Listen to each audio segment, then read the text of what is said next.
The stars have once again aligned, and what an age-old cult had failed to do, a band of innocent authors has accomplished. After vigintillions of years, the flash fiction contest is loose again and ravening with delight. Each week, batches of stories will be released into gladiatorial pits to fight for supremacy. The floor will be churned to mud with the blood of the fallen, until the mightiest stories remain for your delight and dread. The Escape Artists Flash Fiction Contest, as led by PseudoPod, is here. Submissions are closed, and the carnage begins. Visit forum.escapeartists.net and come participate in voting for stories. They're published on a members-only section of the forum, so you must be a forum member to participate. It's easy to become a member. Drop by forum.escapeartists.net, register, and join us. And may the most horrific win. This is a horror podcast, and as a result, you may find the content too disturbing. If so, just turn it off. It's cool, we won't be offended. We'll see you next week. PseudoPod, episode 563, October 6th, 2017. This week's story, Flash on the Borderlands 39, Teratology. Hello everyone, welcome to PseudoPod, the weekly horror podcast, and we're opening this week with a dictionary definition. Teratology means two different things. The scientific study of congenital abnormalities and abnormal formations, as in, he has made a long study of teratology, or mythology relating to fantastic creatures and monsters. Of course, what is a monster? What is an abnormality? That's often a matter of perception, or where you're standing. And this week, we'll be getting into that very thing with three of the best authors we've had on the show. The first of which is Cassandra Khaw. Cassandra is the author of the Rupert Wong novellas, the magnificent supernatural rom-com Barely a Lady, and Hammers on Bone and A Song for Quiet, which are two of the best novellas in any genre I have ever read. She's an astonishingly prolific and hard-working writer, journalist, and game designer, and you can find her on Twitter at CASSKHAW. Your reader for this story is May Zarris-Heaney. May Heaney is originally from Manila in the Philippines and currently lives in Melbourne, Australia, where she met her better Irish half. She's an IT professional who once briefly dabbled in theatre, loves extreme sports like running after her two kids and rescuing cakes from burning, and has a blog at celticpinamom.blogspot.com. She told us it needs updating, but she's busy and the laundry isn't going to fold itself. So, to begin with, Cassandra's story and May's reading. Get ready for the first of this episode's true stories.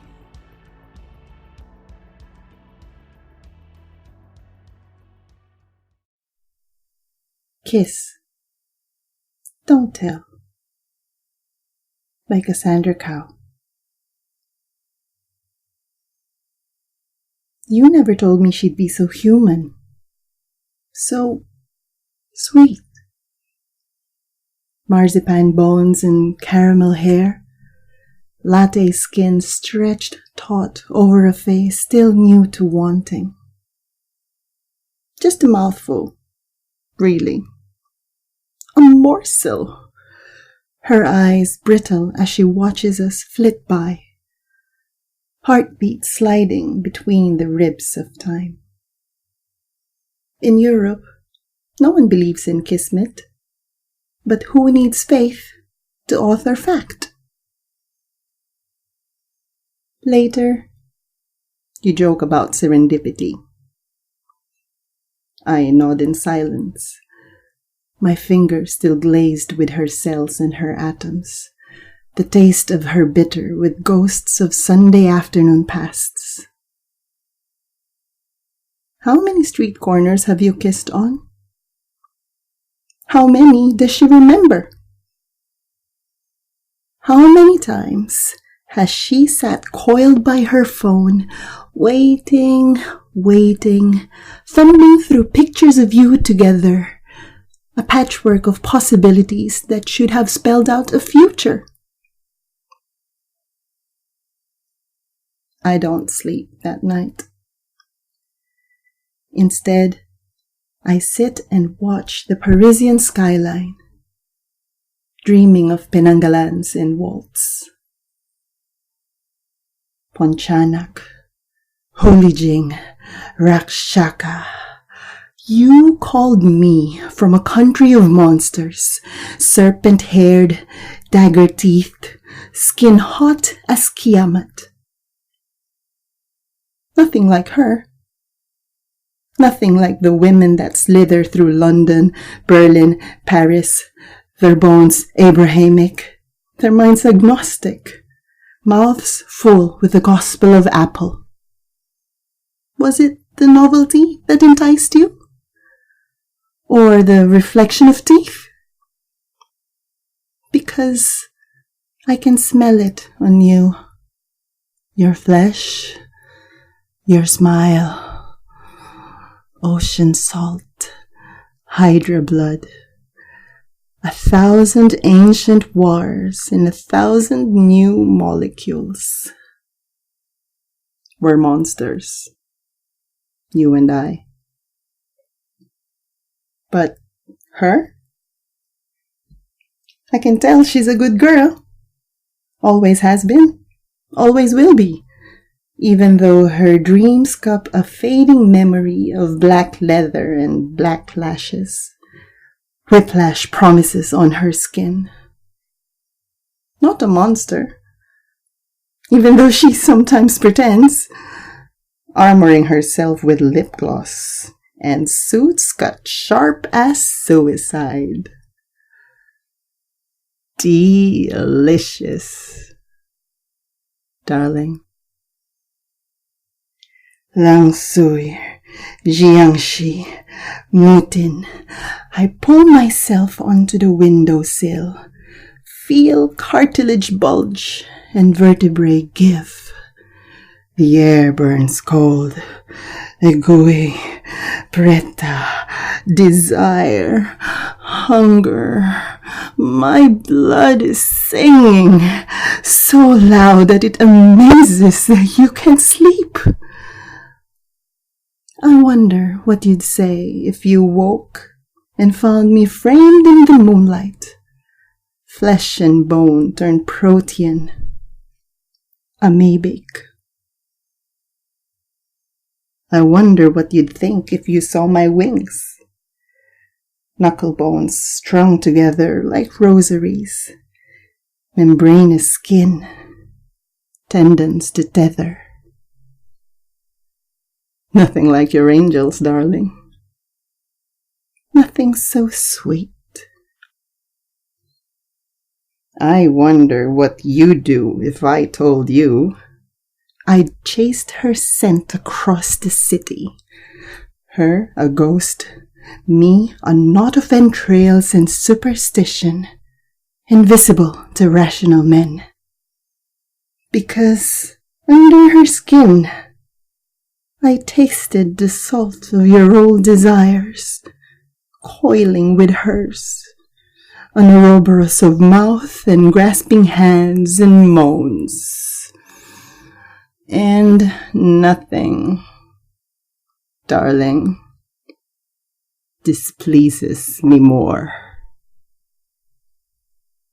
I wonder.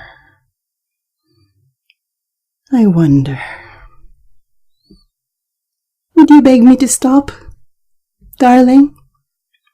As I stole across the skyline of her sleeping body, over hip and thigh and sternum, to stop a breath from her mouth, would you shout out no? I imagine not. Women break like surf on the hearts of men, foam and whispers, frothing to nothing.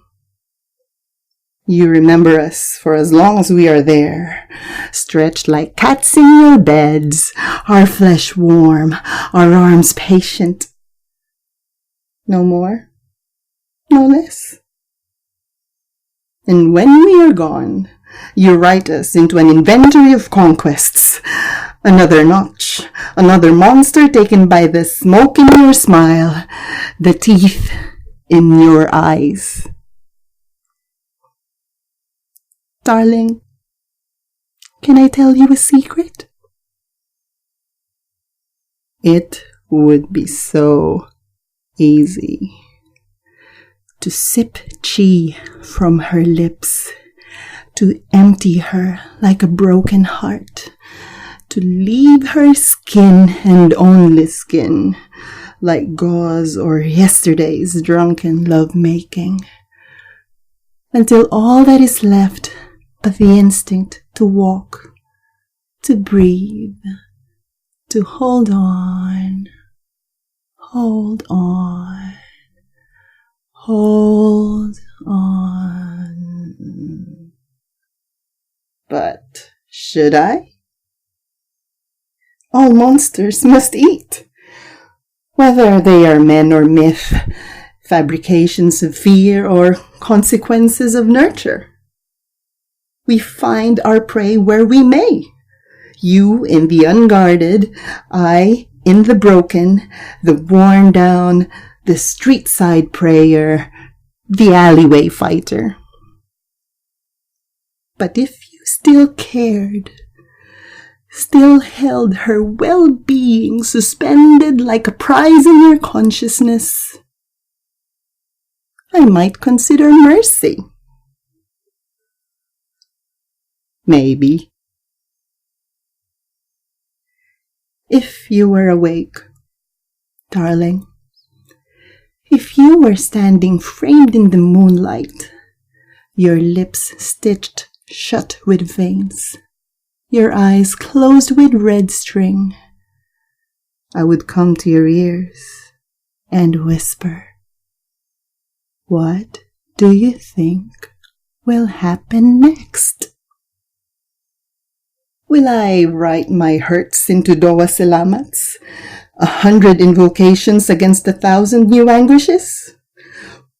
Will I graze my tongue across hers, calling the monsters in her blood, Doin, Jumbi, Lugaru? Will I tell them to keep her safe from men who only have eyes for themselves, who keep their hearts locked behind doors, while they hold out their hands for yours?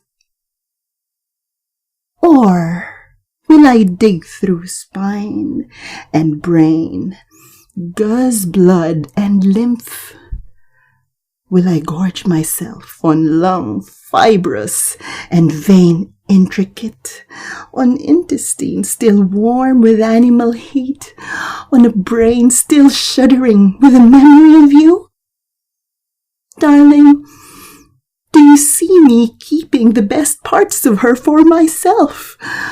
Those things that made you love her for more years than you've known I?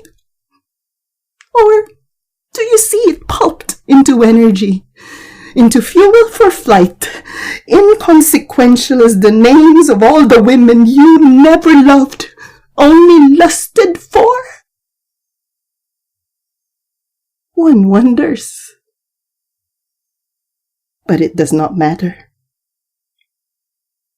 When you wake up tomorrow, you won't find me slathered in gore, throat bulging, belly heavy with meat and muscle. Instead, you will see me as you've always seen me. A fascination, a novelty, a hope. When we kiss, when we trade affection like tokens of power,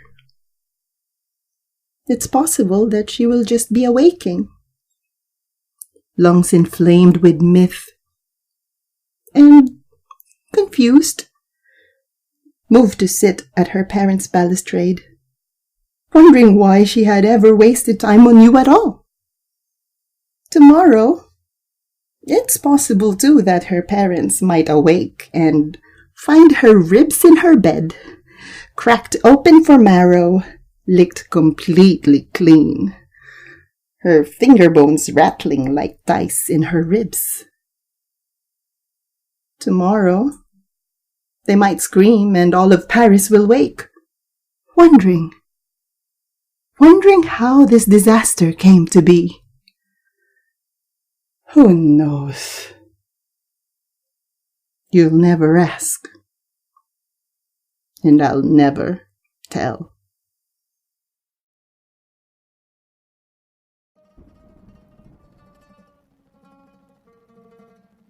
The moment before the punch is thrown, before the fist is even closed, the shoulder chambered, that moment is compact and compressed and eternal.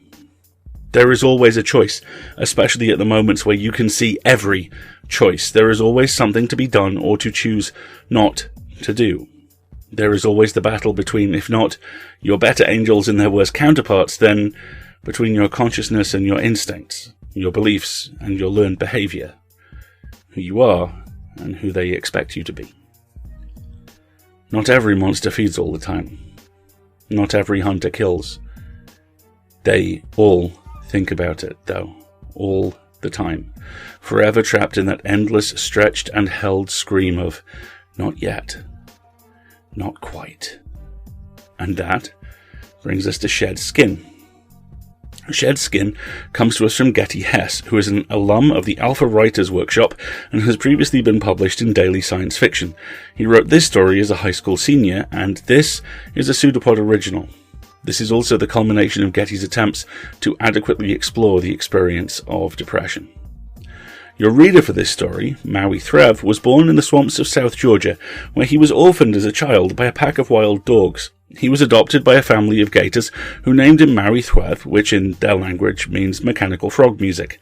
He was taught the ways of swamp music and the Moog synthesizer by a razorback and a panther. His own music has been featured in other episodes of PseudoPod. He provided music for the second episode ever released, in fact, Waiting Up for Father, and he is also responsible for the outro music for the Lavi Tidar story, Set Down This. He has expanded his sonic territory across all 100,000 watts of WREK in Atlanta, where you can listen to the Mobius every Wednesday night. There will, of course, be a link in the show notes. It is available to stream via the internet as well, and Threv never stops in the middle of a hoedown, particularly when mixing Throbbing Gristle and Brian Eno. And if that doesn't get you to run sprinting towards your computers to drop that address in, I don't know what will. So, get ready to become one with this second, truest story.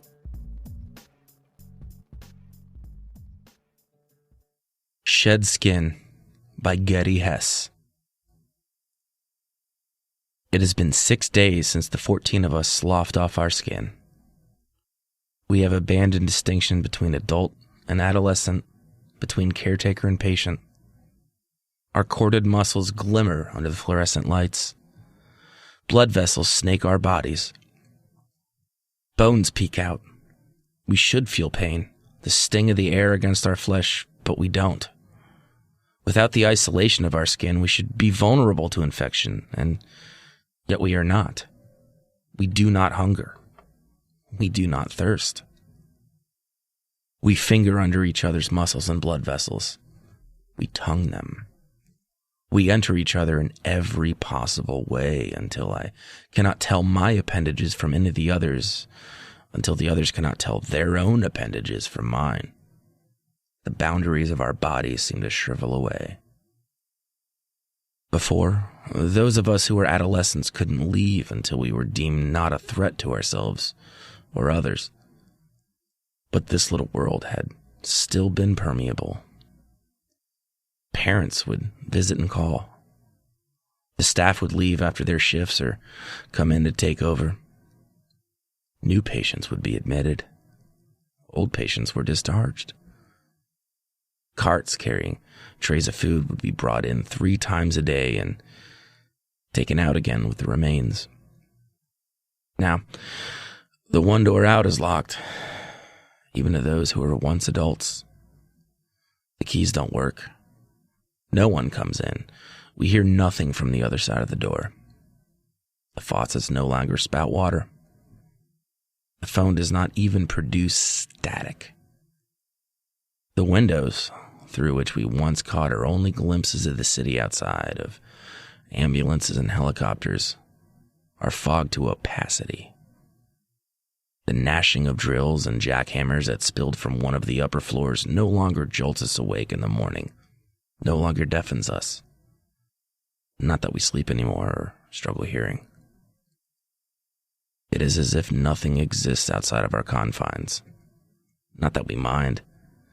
Our world, little though it is big enough for us.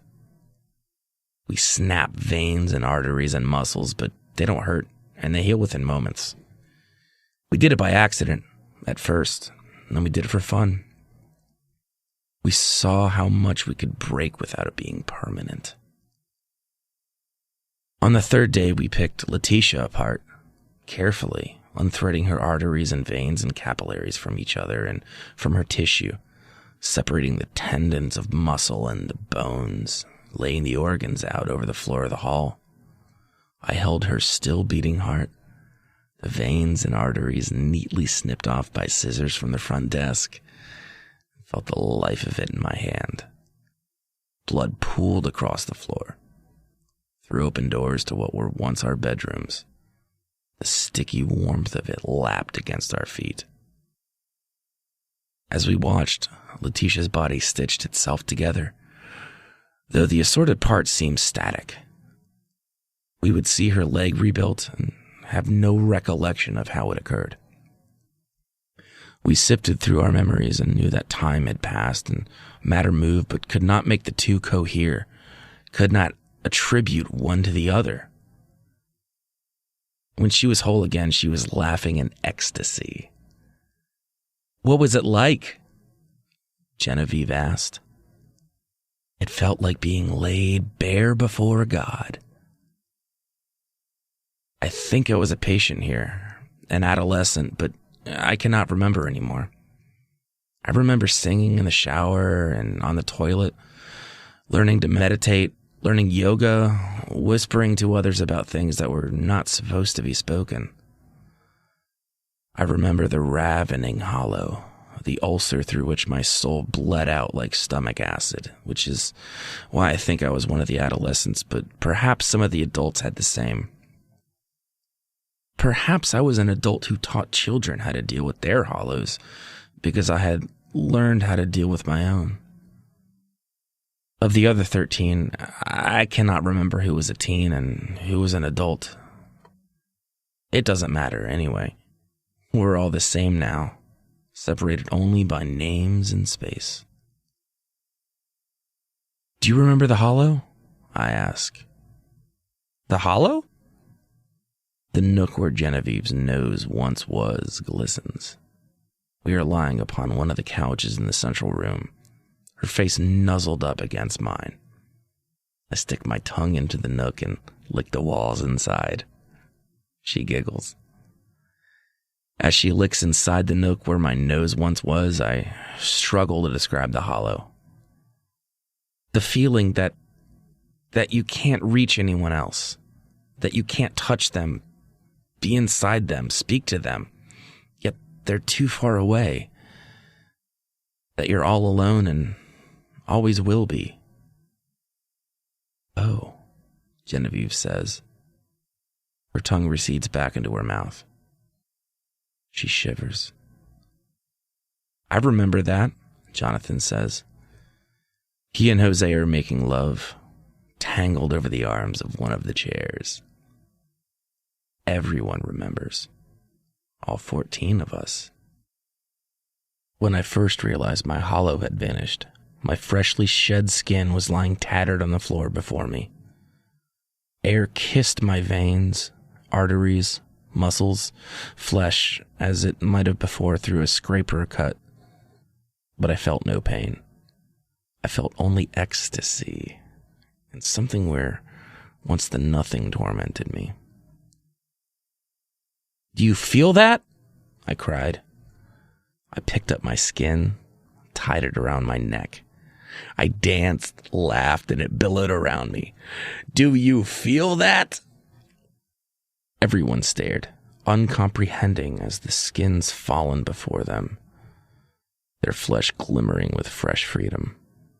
Slowly, each of them smiled. "Yes," murmured Genevieve, and she tilted her head back and laughed in ecstasy.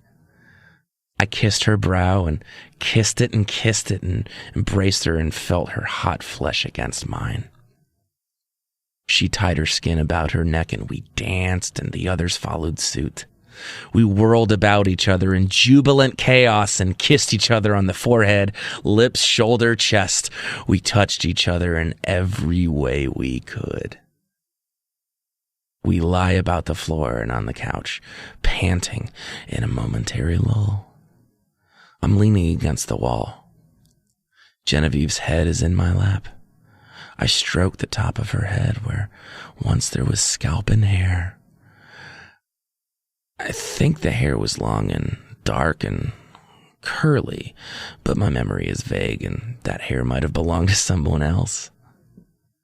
Genevieve extends her leg up to Letitia on the edge of the couch, and Letitia begins to suck Genevieve's toes, tonguing the strips of muscle. I watch as Jose tickles Jonathan's flaccid penis with his tongue. I look down at the beautiful strips of muscle that extend from Genevieve's skull to grip her jaw. "Why do you think this has happened to us?" I ask. She gazes up at me. She strokes my face. "God," she says, "or as good as. Only a perfect being could create such a perfect existence." Sometimes I wonder what exists now outside the confines of our little world.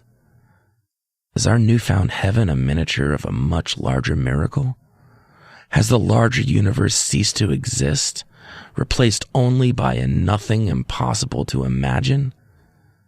Or has the world continued on as it always has, with the ravening hollows at the core of every skin-constrained soul?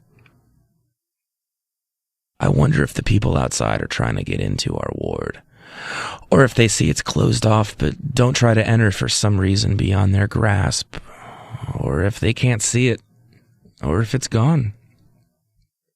It's possible they're watching everything we're doing through windows we can't see, that we're some sort of science experiment or quarantine.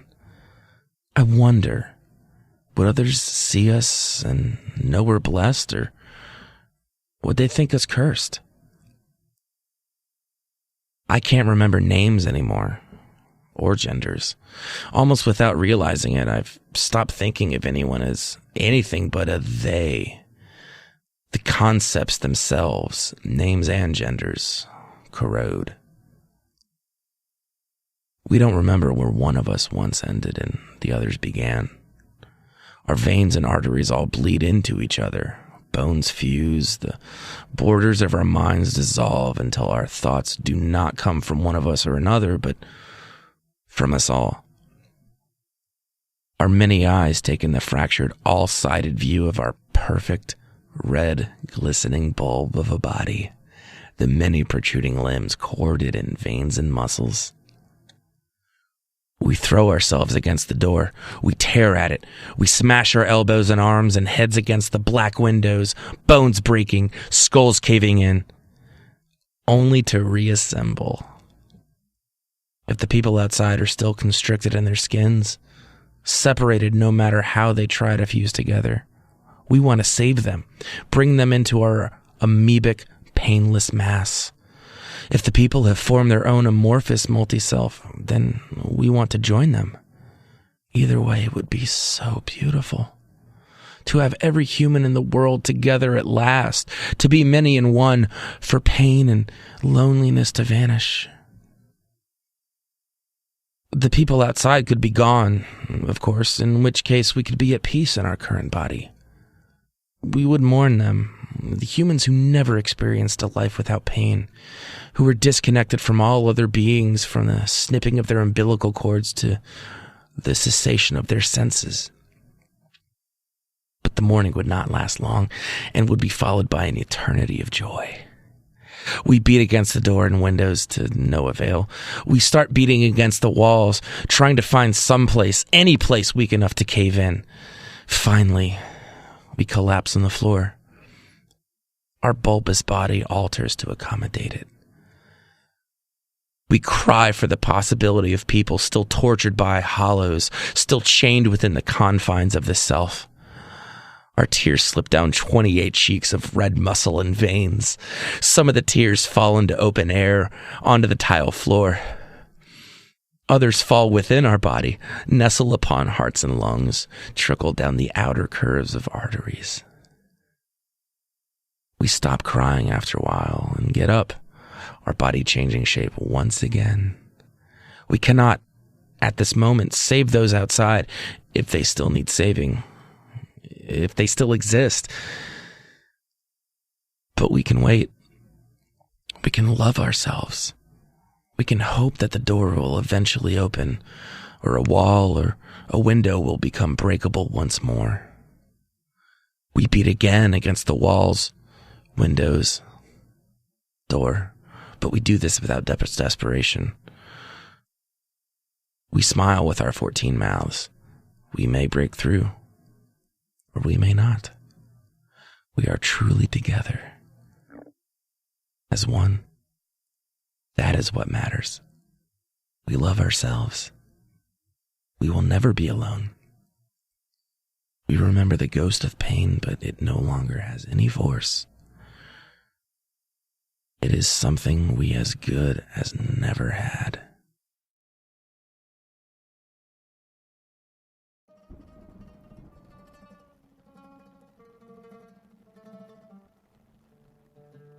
There's no pain. That's what haunts me about this. No pain, no guilt. Everything literally and metaphorically stripped away as the characters lose everything they are to gain everything they will be. The way the focus is slowly pulled back here, that's terrifying.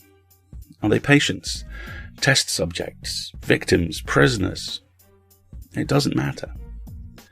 What matters is their newfound unity, biological and psychological and personal, all fused into a single form of gleaming sinew and glistening bone.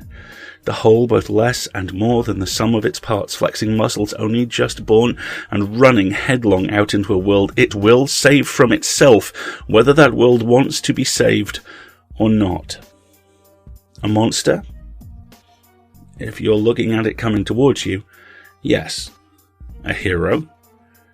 To itself, to some of the people it will absorb? Absolutely. And that brings us to The Corpse Child. This is a PseudoPod original, and it comes to us from author Chris Kuriata. Chris lives in St. Catharines, Ontario. His short fiction about home-invading bears, whale-hunting clowns, and singing fish has appeared in many fine publications, and he has a blog which we'll put in the show notes for you. Your reader for this story is John Bell, creator and performer on the comedy podcast Bells in the Bat Free. Again, show notes incoming, award-winning radio commercial writer-producer and occasional audiobook narrator. And again, one last time, get ready, because between the pair of them and The Corpse Child, this is one hell of a true story.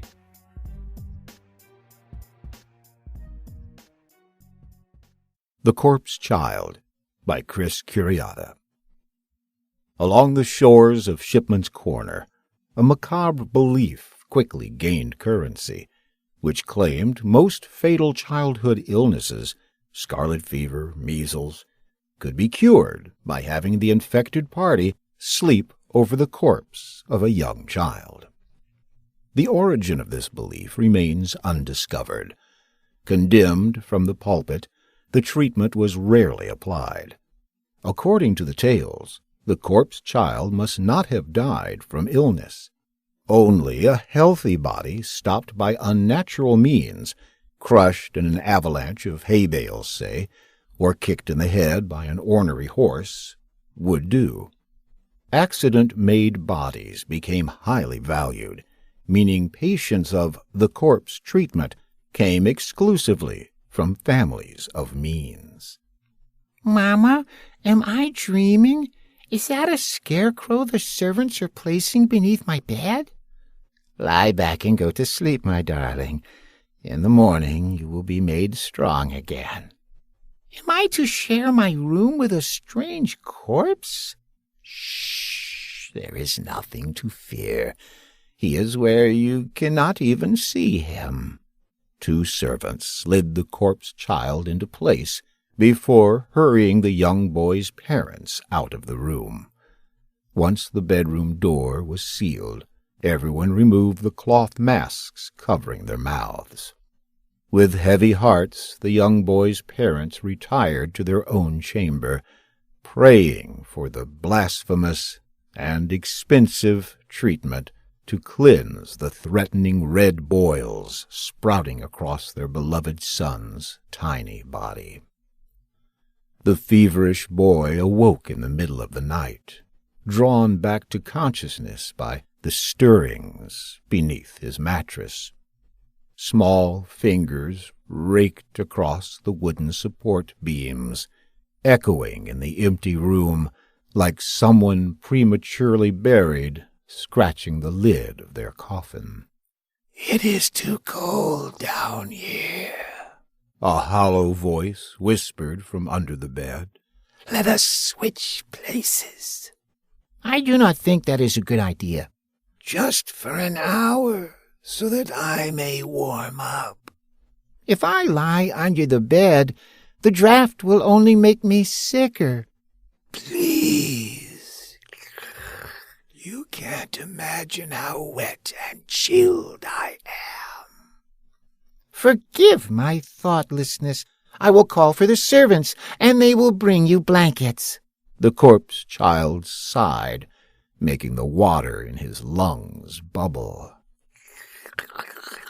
"You are very wise, boy. I was actually trying to trick you." "Trick me?" "Oh, yes. If you had switched places with me, I wouldn't have traded back. In the morning, when your parents unsealed the room, I would have leapt up with my arms spread wide, shouting, 'Mama, Papa, I'm cured!' They would have hugged me, tears streaming down their cheeks. You would have tried to call out from under the bed, but your sick tongue would have swollen up like a black eel and left you unable to speak. You would only be able to bray like a donkey. Ee-ah, ee-ah. Believing you to be me, the servants would ram hooks into your legs and drag you outside to the pyre and set you aflame. Did you know a person's head is too dense to burn? The servants would use a big rock to smash your skull into smaller pieces. And all the while, I would sit at the breakfast table, listening to you go up in smoke." This admission horrified the boy. "That is terrible! Shame on you for trying to trick me." "You can't blame me for wanting to avoid such an awful fate myself. I may be dead, but I do not wish to burn." The boy understood. He felt sympathy for the corpse child, who, after all, was going to make him well again. "Listen to me. When morning comes, I will insist Mother and Father not burn you." "That is very kind. But I shouldn't want you to worry about my disposal." "I insist. Tell me what you would prefer." The corpse child thought hard. "Well, I have always been fond of the funny paintings in the museum.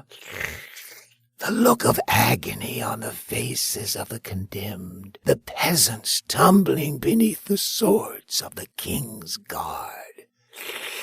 When I was alive, it used to make me laugh to see the strokes of crimson paint gushing from swaddled babes in their mothers' arms.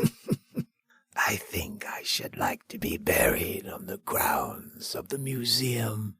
They have a glorious courtyard where I will be able to hear the visitors laughing at the funny paintings. Such a reminder of joy will make my dark, lonely grave bearable. It is settled.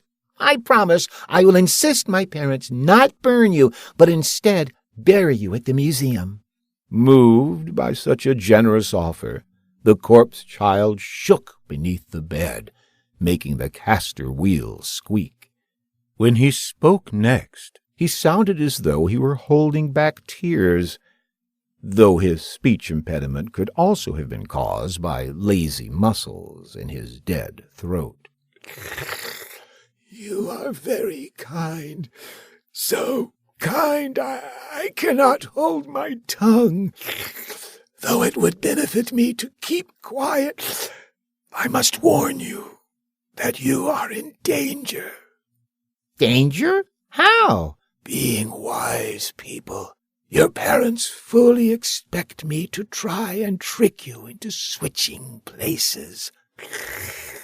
Come morning, they will assume the boy in the bed is not their son, but the skullduggerous corpse child attempting to take his place. Mark my words, whichever boy is lying on top of the bed will be seized by hooks and dragged outside and thrown in the fire and have his skull crushed so it will burn. My parents will make no such mistake. Surely they will recognize me. In the dim morning light, why, the disciples could not recognize the resurrected Son that early in the morning. How will your parents recognize you? I can easily prove who I am. I know the name of my young brother Jonathan and our baby sister Rebecca. I know Mother is terrified of boat crossings. I know Father relies on me to wind his watch. All trifle information I could have wheedled out of you while pretending to be your friend. You must believe me. Under the bed is the only safe place. Come morning, your parents will destroy you. I cannot believe my parents will be so blinded by suspicion they cannot tell the difference between their beloved son and a rotting corpse child. Your wretched stink alone makes evident who is who. Please, you must let me help you. No, I will stay on top of the bed, and you will stay below. And you will be quiet, or else I will not tell my parents to bury you in the museum courtyard, and you will be seized by hooks and thrown on the fire, and have your skull crushed. Silence. Satisfied to have settled the matter, the boy turned over and sank his feverish cheek into the cool pillow, longing for the sweet relief of sleep to spread through his aching body. He didn't rest for long. Cold breath soon lashed the soles of his bare feet. The boy sat up, and through the murky blackness watched the corpse child pull himself over the foot of the bed, clinging to the sheets like a sailor hauling himself from the ocean. The corpse child's fat, waterlogged lips pulled back in a snarl. This foolish conversation has gone on long enough. Get under the bed where it is safe, or else I will crawl under the covers and make you smell of rot and death. In the morning, your parents will be unable to tell the difference between the two of us, and we will both be doomed. I will not say another word to you. Good night. Growling like a trapped fox, the corpse child slipped deftly beneath the sheets and tunneled towards the boy. His cold, clammy hands seized the boy's knees, and slowly dragged his dead weight over the boy's body. Struggling to get away, the boy threw over the covers, only to find the corpse child's twisted face resting on his chest. Their eyes locked. The boy remained calm. His father once instructed him the most vulnerable part of a wild animal was their nose, so if he ever found himself face to face with a snarling beast, his best chance for survival was to aim for the snout. The boy raised his weakened hand and made a fist. But before he could strike, the corpse child grabbed him by the ears and forced their mouths together. Hot and cold noses mashed against one another as the corpse child breathed putrid gas from his abdomen down the boy's throat. The boy gagged and retched. The two began to wrestle, each trying to toss the other over the side of the bed into the black ocean of the cold floor. The squeaking of the caster wheels echoed through the house. First thing next morning, with the light still dim, the boy's parents unsealed the room. They held their breath, fearing the worst, that the legends of the healing properties of child corpses were greatly exaggerated, and their son's bedroom would no longer be occupied by one corpse, but two. The bed covers stirred, thrashing about like foam on an angry sea. The boy sprang forth, fully cured, his arms spread wide. "Mama! Papa!" The relieved parents rushed to his bedside, wrapping their arms around him, ignoring the foul smell tainting his bedclothes. "Our darling, thank heavens you are well again." "Oh, Mother, the corpse boy under the bed spoke to me in the night. He tried to trick me into switching places with him." "Yes, dear, we thought he might." "He told me you wouldn't be able to tell him apart from your true son." "Oh, dear heart, that was all wicked chicanery. Of course we know you're our true son." The boy's father signaled the two servants waiting in the doorway, each holding a sharp metal hook, which they thrust under the bed, piercing the legs of the corpse boy and dragging him out. The corpse boy made horrible noises, braying like a donkey. The crackling of a roaring fire came through the open window, hungry for more fuel. "Wait," the boy said. "This wicked corpse boy may have tried to trick me, but I made a promise. Even though he is a lesser being without honor, I intend to keep my vow." "I am pleased, son. A righteous man always honors his vows, even those made to dishonest beings who mean to betray him." "I promised the corpse boy I would implore you not to throw him on the fire, but instead grant him his burial wish." "And so we shall. Tell us what he desires." "He confessed to me, feeling envious of our loving household, such a cautious mother who protects her children from unnecessary sea crossings, and a wise father who teaches the value of responsibility by entrusting me to wind his watch each day, and the delight of my younger brother Jonathan and my baby sister Rebecca." The boy's parents couldn't help but preen from the flattering words the corpse child had spoken of them in the night. "Yes, son, you have been blessed with a loving household. One can hardly fault the corpse boy for scheming to join us."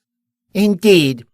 As such, he told me he wishes to be buried, feet down and head up on the hill overlooking our home, close enough where he can hear our evening laughter. It would please him greatly to be buried where he can keep watch over us. And perhaps once a year we will trek up the hill to visit his grave and give thanks to him for making this new day possible. Yes, I think he would like that very much. Such a reminder of joy will make his dark, lonely grave bearable. Once again, great happiness filled the family home. While the servants stuffed the corpse boy into a sack for transport to his final resting place, the cured boy dressed and wandered the manor house. Along the way, he emptied the last of the lake water from his lungs into a large potted plant, giggling when the putrid water wilted the healthy palm fronds. Soon the smell of fresh breakfast filled the air, guiding him to the dining room, where brother and sister flanked his new seat at his new table.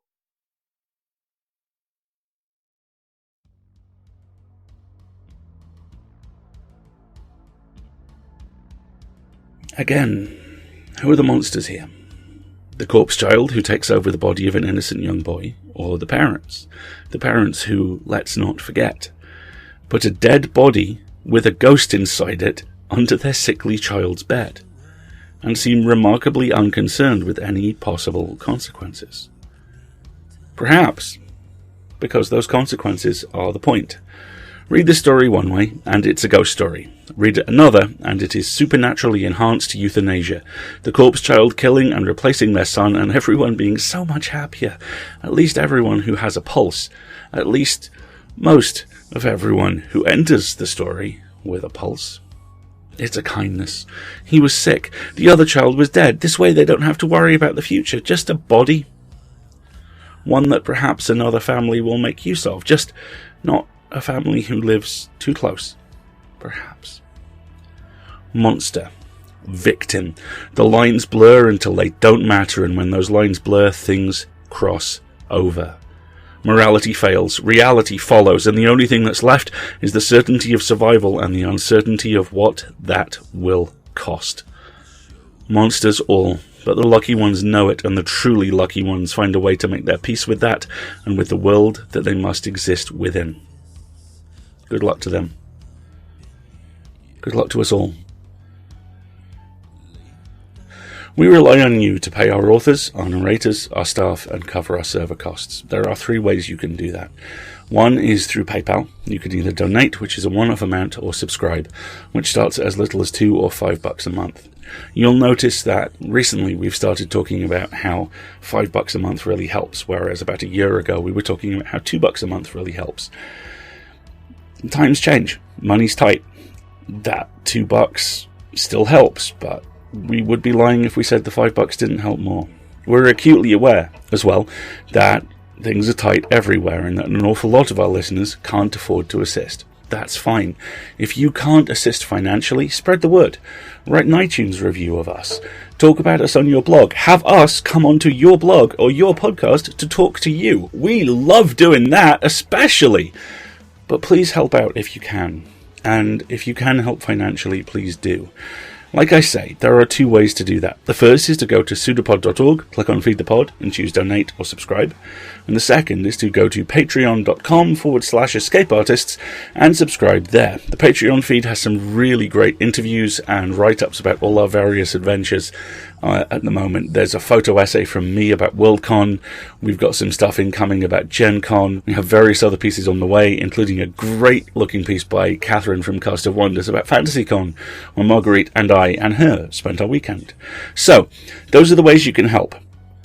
Donate if you can, subscribe if you can, Patreon if you can, and if you can't, please talk about us, because we would love to be in one of those cool-ass, hey look, podcasts and you and awesome articles that hit about once every 6 weeks, and we feel you guys can help out with that. PseudoPod will be back next week, when, just like it is this time, it will be a production of Escape Artists Incorporated and released under a Creative Commons Attribution Non-Commercial No Derivatives license. Your story will be Hello Handsome by Garrett Cook and read by the Word Whore. And we leave you with this quote from one Stephen King. Monsters are real, and ghosts are real too. They live inside us, and sometimes they win. You know, that's pretty good. You should write books. We'll see you next week, folks.